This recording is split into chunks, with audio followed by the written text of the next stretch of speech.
నెల్లూరు జిల్లా మర్రిపాడు మండలం డీసీపల్లి పొగాకు వేలం కేంద్రాన్ని ఆత్మకూరు మాజీ ఎమ్మెల్యే మేకపాటి విక్రమరెడ్డి పరిశీలించారు.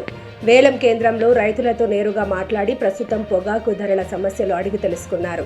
పొగాకు బేళ్ల ధరలు ఎలా వేస్తున్నారో అక్కడ ఉన్న పొగాకు అధికారులతో కలిసి వేలంలో పాల్గొని ధరలను పరిశీలించారు. గణనీయంగా తగ్గిన పొగాకు ధరలపై అక్కడ ఉన్న అధికారులు పొగాకు కొనుగోలుదారులతో ఆయన మాట్లాడారు. అనంతరం రైతులతో సమావేశం నిర్వహించారు.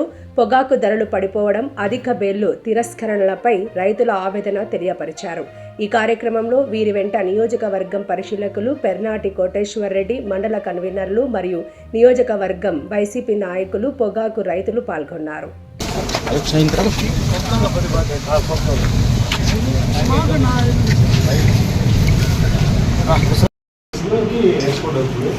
ఈవెన్ యూరోప్ కంట్రీస్కి వెళ్ళాలన్నా sir export fact tobacco through hormones వెళ్ళాలి.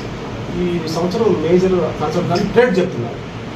ఉత్పత్తిలో సుమారుగా 50% తెలుసుకుంటుంది. అయితే ఈసారి ఇంకా వేరే దేశాల్లో ఓవరాల్గా జింబాబ్వే, బ్రెజిల్ దేశాలు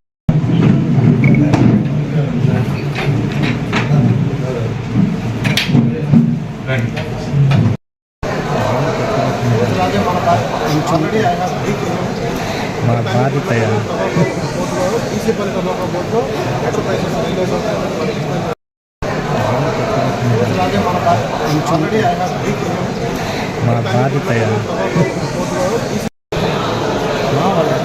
పోలేదు అని సెలవు పెట్టారండి.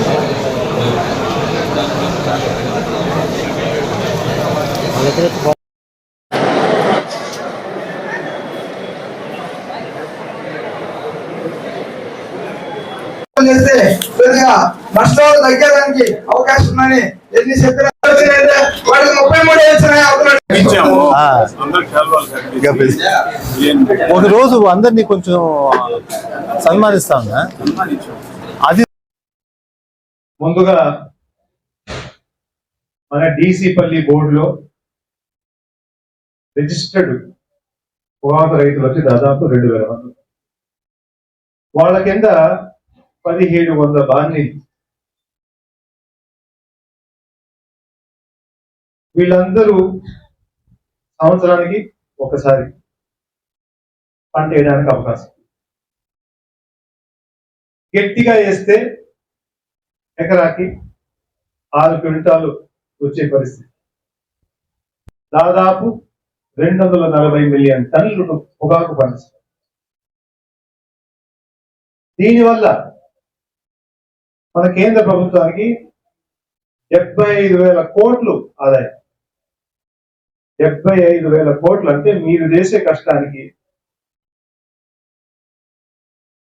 మీరిచ్చిన పంటతో కేంద్ర ప్రభుత్వం దాదాపు 75,000 కోట్లు సంపాదన. ఈ విధంగా మొత్తం ప్రపంచంలోనే మన భారతదేశం పొగాకు పంటలో 2వ స్థానాన్ని తీసుకొచ్చారు. అంటే మీ కష్టంతో ఈ విధంగా మన భారతదేశాన్ని 2వ స్థానంగా తీసుకొచ్చారు.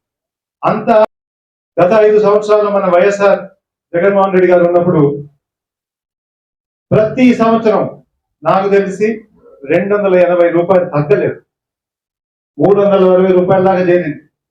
ఒక సంవత్సరంలో అయితే రికార్డు స్థాపించింది, 450 రూపాయల దాకా తీసుకుంది. కోవిడ్ అనే టైంలో ప్రపంచం మొత్తం ఆగిపోయి ఉంది. రేట్లు వాళ్ళు తగ్గిస్తే వాళ్ళకి ఆదాయం పెరిగేటట్టు ఏమైనా వ్యవస్థ తీసుకొచ్చారా? ఈ విధంగా చేస్తే రైతులు ఎక్కడికి పోవాలి? ఇంకా రాబోయే రోజులు ఏం చేయాలని చెప్పేసి కూడా మనం ఆలోచించాలి. ఒకటి మాత్రం ఖాయం, చంద్రబాబు గారు ఎప్పుడు వచ్చినా కానీ వర్షం కరువు అనేది ఇప్పుడు దాకా ఖాయం అని చెప్పేసి అందరికి తెలుసు. 95 నుంచి 2004 దాకా మీరు చూస్తే దాదాపు 7 సంవత్సరాలు వర్షాలు. అది నిజమనేది అందరికి తెలుసు కదా. రైతులు నష్టపోతారని కూడా తెలుసు కదా. అది తెలిసినప్పుడు రైతులకు అనేది ఒక 10,000 కోట్లన్న పక్కన పెట్టి నష్టపోయేటప్పుడు అండగా ఉండాల్సిన అవసరం ఉందా లేదా? అది కాకుండా ఇప్పుడు దాకా 3.5 లక్షల కోట్లు అప్పు తీసుకుంటుంది. ఆ అప్పంతా ఎక్కడ బాధేశావు? దేని మీద ఖర్చు పెట్టావు? దాంట్లో ఒక 2-3% అన్న రైతులు పెట్టచ్చు కదా. అవి ఏమి చేయకుండా ఎవరన్నా పోతే ఆయన గురించి రాస్తే వాళ్ళని జైల్లో పెట్టడం, రకరకాలుగా ఇబ్బంది పెట్టడం. మన స్థానిక మంత్రి గారు కూడా చెప్పారు, ఆయన కూడా చూశారు. వాళ్ళ టీడీపీ నాయకులు చేసిన సంపాదన మన ఆత్మకూరులో దాదాపు 500 కోట్లు దాటిపోయింది. మీ అందరికీ తెలుసు. వర్షం పడకపోతే వాళ్ళకి ఇంకా సంబరాలు చేసుకుంటా ఉన్నారు. రిస్క్ అంతా తొలేస్తాం. కొండలన్నీ కరిగిపోయి ఉన్నాయి.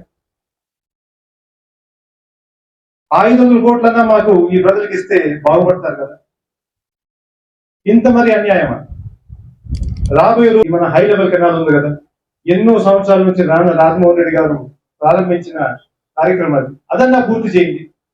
అది పూర్తి చేస్తే ఈ ప్రాంతానికన్నా కొంచెం నీళ్లు దక్కేదానికి ఉంది.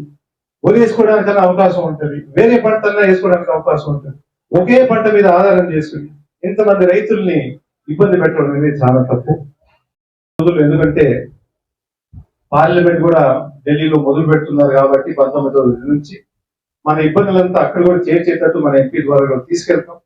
ఎందుకంటే మీరు చేసే కష్టం దాదాపు ఆదాయం అంతా వచ్చేది కేంద్ర ప్రభుత్వం కాబట్టి వాళ్ళు కూడా కొంచెం భాగస్వామ్యం ఉన్నారు కాబట్టి వాళ్ళు కూడా కూటమిలో భాగంగా ఉన్నారు కాబట్టి వాళ్ళు కూడా బాధ్యత ఉంది కాబట్టి ఇక్కడ అక్కడ దాకా తీసుకుపోయి వీలైతే వచ్చే నెల కానీ వచ్చే 2 వారాల్లో కానీ ఇక్కడ నుంచి రైతులు కూడా ఒకసారి జగన్మోహన్ రెడ్డి గారు కూడా తీసుకెళ్లి మీ కష్టాలు కూడా చెప్పించి మళ్ళీ ఇది పెద్ద ఎత్తున తీసుకొస్తే గానీ మన బాధలు తక్కువ అని చెప్పేసి ఈ రోజు నేను గట్టిగా నమ్ముతాను. ఈ పరిస్థితి చూసిన తర్వాత నాకు ఈరోజు గట్టిగా నమ్మకం వచ్చింది.